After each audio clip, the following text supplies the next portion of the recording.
Joined now by Frank Cannon, president of the American Principles Project, for a conversation about the social conservative agenda in 2014. And Mr. Cannon, a political article yesterday referred to your group as, I'll quote, the advance guard of a planned big money effort by the religious right to push back on establishment efforts to minimize divisive issues like abortion rights and gay marriage. Is that how you would define your group?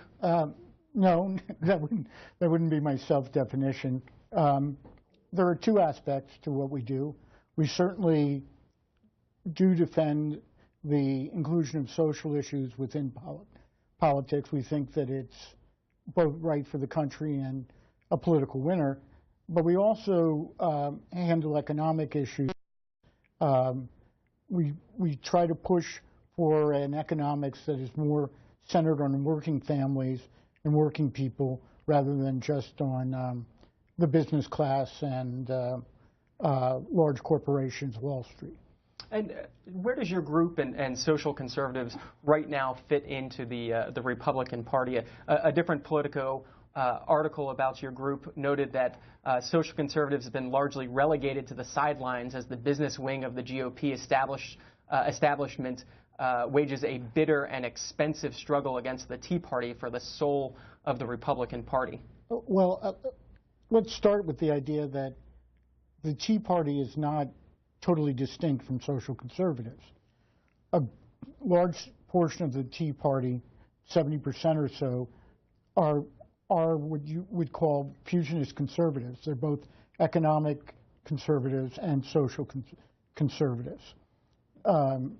The idea that social issues can be pushed aside in the Republican Party is suicidal thinking, because the great bulk of the rank and file workers within the party are from the social conservative wing of the party. It represents a large portion of the coalition that has been the conservative governing coalition going back to Reagan. And so what are the key issues that you're going to be talking about going into the 2014 election? What do social conservatives run on this year? Well, I think that, for example, on the abortion issue, there are a lot of ways in which the Democratic Party has abandoned its safe, legal, and rare stance and has become very extreme on the issue. There are common ground provisions like the 20-week bill that was passed by the House of Representatives and been introduced by Senator Graham in the Senate, that goes to where 65% of Americans are, and that is saying that a baby in the 5th month of pregnancy, 6th month of pregnancy, when a child can feel pain, is not